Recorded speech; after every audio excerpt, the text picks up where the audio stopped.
भारतीय क़यादत का बयानिया अमन का नहीं बल्कि दुश्मनी को तरजीह देने वाला है। तर्जुमान दफ्तर खारजा की जानिब से जारी बयान में कहा गया है कि भारत के पाकिस्तान में दहशतगर्दी की मुआवनत के शवाहिद मौजूद हैं। खोखले बयानी और तवज्जो हटाने की कोशिश सच को छुपा नहीं सकती। पाकिस्तान अमन का ख्वाहा है मगर अपनी खुद मुख्तारी की दिफा के लिए पुरअज़्म है। तर्जुमान ने कहा कि भारतीय क़यादत का बयानिया अमन नहीं दुश्मनी को तरजीह देने वाला है। भारत को पाकिस्तान को अदम इस्तेहकाम का जिम्मेदार ठहराना हक़ाइक़ से इन्हिराफ है। तर्जुमान दफ्तर खारजा का कहना था कि मकबूजा कश्मीर का तनाज़ा खित्ते के अमन और इस्तेहकाम के लिए बुनियादी खतरा है। पाकिस्तान कश्मीरी अवाम की ख्वाहिशात और UN करारदादों के मुताबिक हल का हामी है, जबकि मसला कश्मीर को नज़रअंदाज करना खित्ते को बदएतमादी और तसादुम में झोंकने के मुतरादिफ है। तर्जुमान ने मजीद कहा कि हालिया वाक़यात से वाज़ेह है कि जंगी जुनून और धौंस बेसुध हैं।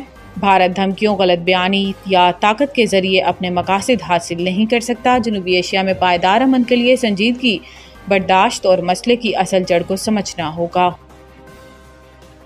नून लीग ने मुल्क को एटमी कुव्वत बनाया, चीन के साथ मिलकर JF-17 दिया नवाज शरीफ। साबिक वज़ीर आज़म और मुस्लिम लीग नून के कायद मियां मोहम्मद नवाज शरीफ का कहना है कि मुस्लिम लीग नून ने पाकिस्तान को एटमी कुव्वत बनाया। पिछली हुकूमत ने जो मुल्क का हाल किया था इसे मुस्लिम लीग नून बतदरीज बेहतर बना रही है। नून लीग के नवाज शरीफ ने लंदन पहुंचने के बाद मीडिया से गुफ्तगू करते हुए कहा कि मुस्लिम लीग नून ने पाकिस्तान को मिसाइल टेक्नोलॉजी दी, हर शोबे की तरक्की में मुस्लिम लीग का किरदार है। नवाज शरीफ ने कहा कि पिछली हुकूमत ने जो मुल्क का हाल किया था मुस्लिम लीग नून बतदरीज इसे बेहतर बना रही है।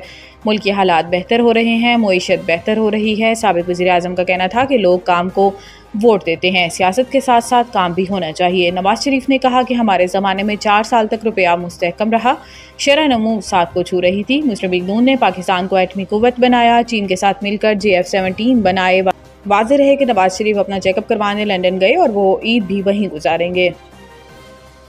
कुर्बानी की खालें सिर्फ चैरिटी कमीशन से रजिस्टर्ड इदारों को दें। महकमा दाखिला पंजाब ने कलअदम तंजीमों और इनकी ज़ेली इदारों की फहरिस्त जारी करते हुए हदायत की है कि शहरी इन कलअदम तंजीमों और इनके ज़ेली इदारों को कुर्बानी की खालें ना दें। तर्जुमान महकमा दाखिला ने कहा कि इंसदाद दहशतगर्दी एक्ट 1997 के तहत कलअदम तंजीमों की मुआवनत जुर्म है और कलअदम तंजीमों की इमदाद करने वाले कानून के शिकंजे में आएंगे।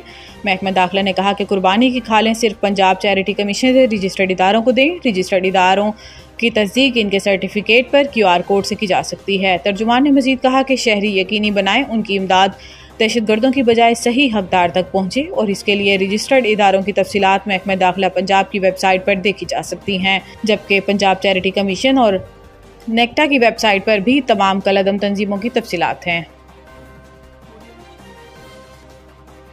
बजट में पेट्रोल समेत हर किस्म की नकद खरीदारी पर इजाफी रकम लेने की तजवीज़। ज़राए FBR के मुताबिक बजट 2025-26 में नकद खरीदारी की हौसला शिकनी पर मबनी तजावीज़ फाइनेंस बिल का हिस्सा बनाने का फैसला किया गया है। ज़राए का बताना है कि पेट्रोल पंप से नकद तेल खरीदने पर 3 रुपये तक इजाफी वसूली की तजवीज़ ज़ेरे गौर है। इससे पेट्रोल पंप पर टैक्स चोरी और मिलावट पर काबू पाने में मदद मिलेगी। पेट्रोल पंप्स पर नकद के साथ डिजिटल अदायगी के इक़दाम भी किए जाएंगे। QR code, debit, credit cards और मोबाइल अदायगी के इक़दाम किए जाएंगे। ज़राए FBR का कहना है कि मैन्युफैक्चरर्स और दरामद कुनिंदगान नकद फ़रोख्त पर इजाफी 2% टैक्स ले सकेंगे। इस तजवीज़ को काबिल अमल बनाने के लिए कॉरपोरेट सेक्टर के साथ मुतअद्दिद इजलास हो चुके हैं। दुकानों पर नकद खरीदारी पर भी इजाफी टैक्स आयद करने की तजवीज़ ज़ेरे गौर है, जबकि रेस्टोरेंट्स पर पहले ही कार्ड से अदायगी पर टैक्स की छूट है। ज़राए का बताना है कि यूनिट मैनेजर, ज्वेलर्स, शादी हॉल्स, डॉक्टर और वकला को टैक्स नेट में लाने की कोई तजवीज़ ज़ेरे गौर नहीं।